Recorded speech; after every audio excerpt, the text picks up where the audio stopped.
सोचिए, आप एक जंगल में जाते हैं और वहां एक ऐसा जीव देखते हैं जिसे किसी ने पहले कभी नहीं देखा।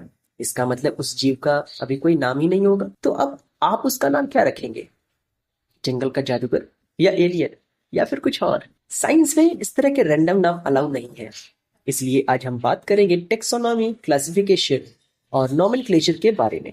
टेक्सोनॉमी एक साइंस है जो ऑर्गेनिज्म का आइडेंटिफिकेशन, नेमिंग और क्लासिफिकेशन करती है। टेक्सोनॉमी आया है ग्रीक लैंग्वेज से। इसमें टेक्सिनॉमी जो है दो शब्दों से मिलकर बना है, टेक्सिस और नोमस। टेक्सिस का मतलब होता है अरेंजमेंट एंड नोमस का मतलब होता है रूल्स। आप सोचिए, अगर दुनिया में हर ऑर्गेनिज्म को हर जगह के अलग अलग नाम दिया जाए तो कंफ्यूजन तो गारंटी है। इसलिए साइंटिस्ट ने एक यूनिवर्सल सिस्टम बनाया है जिसे हम साइंटिफिक नेमिंग के नाम से जानते हैं। बाइनोमियल नोमेनक्लेचर को इंट्रोड्यूस किया कैरोलस लिनियस ने, जिसे हम फादर ऑफ टेक्सोनॉमी के नाम से भी जानते हैं। इसमें हर ऑर्गेनिज्म को दो शब्द का नाम दिया जाता है और पहला शब्द जीनस को बताता है और दूसरा शब्द उस स्पीसीज के बारे में बताता है। एग्जाम्पल में ह्यूमन बन जाता है होमो सेपियंस और मैंगो मैंजीफेरा इंडिका। इसमें होमो और मैंजीफेरा ये दोनों के दोनों जीनस को डिनोट कर रहे हैं और सेपियंस एंड इंडिका ये दोनों को दोनों स्पीसीज बता रहे हैं। नॉमेनक्लेचर को लिखने का रूल क्या होना चाहिए? तो पहला रूल तो ये है कि जो भी नाम होगा वो लैटिन लैंग्वेज में ही लिखा जाता है। जीनस को हमेशा कैपिटल लेटर से ही लिखना स्टार्ट करते हैं और जो स्पीसीज होता है उसको हमेशा स्मॉल लेटर में ही लिखते हैं।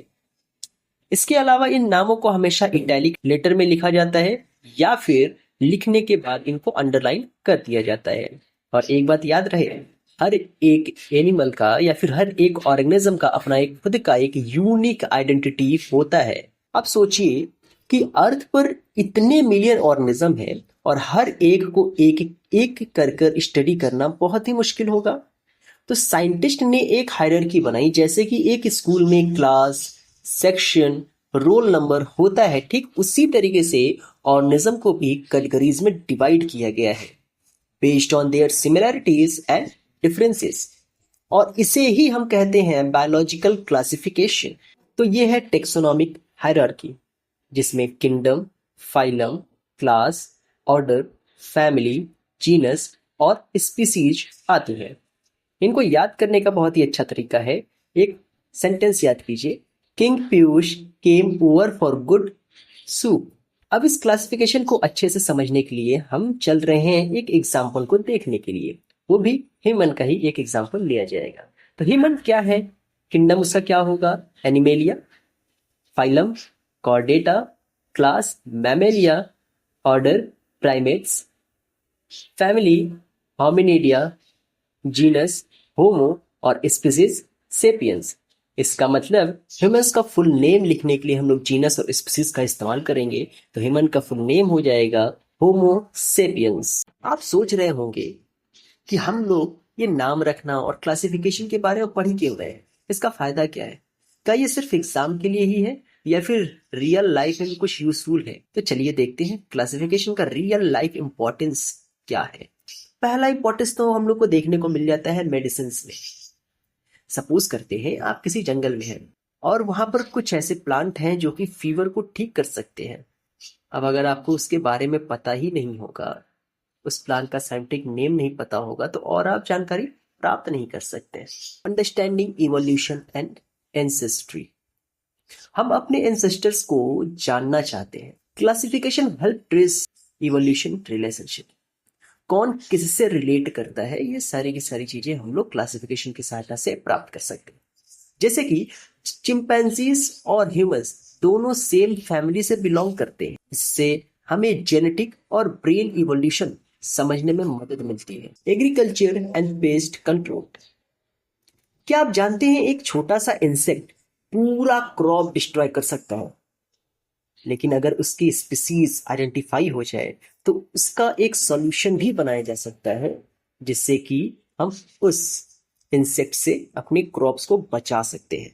वाइल्ड लाइफ कंजर्वेशन, अगर किसी स्पीसीज का नाम और नंबर ही नहीं पता रहेगा तो प्रोटेक्शन कैसे करेंगे हम? IUCN रेड लिस्ट क्लासिफिकेशन से ही हमें पता चलता है कि कौन सा एनिमल इंडेंजर्ड है।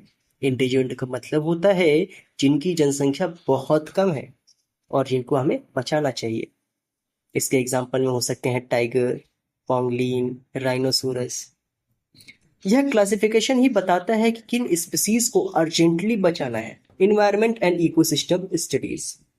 हर ऑर्गेनिज्म का एक इकोलॉजिकल रोल होता है, जैसे कि पॉलिनेशन, डिकम्पोजिशन, ऑक्सीजन प्रोडक्शन। अगर हमें स्पीसीज के नाम, ग्रुप और फंक्शन का पता हो तो हम इकोसिस्टम बैलेंस को प्रोटेक्ट कर सकते हैं। तो दोस्तों, टेक्सोनॉमी सिर्फ नाम रखने का काम नहीं करता, यह एक पावरफुल टूल है साइंस, मेडिसिन, एनवायरनमेंट और फ्यूचर ह्यूमैनिटी के लिए। जितना ज्यादा हम जीवों को समझेंगे उतनी अच्छी तरह हम अपने अस्तित्व को भी समझ पाएंगे। इसलिए टेक्सोनॉमी कोई बोरिंग थियरी नहीं है, ये बहुत ही इंपॉर्टेंट थियरी है। अगला एपिसोड और भी इंटरेस्टिंग होगा, जिसमें हम डिस्कस करेंगे टेक्सोनॉमिकल एड्स, क्या होता है herbarium, museum and botanical gardens, और ये सब साइंस में क्यों इंपॉर्टेंट है। आप सुन रहे हैं skill bridge innovation biology podcast, जहां हम बायोलॉजी को बोरिंग नहीं, फीलिंग बनाते हैं। मिलते हैं अब हम अपने नेक्स्ट एपिसोड में।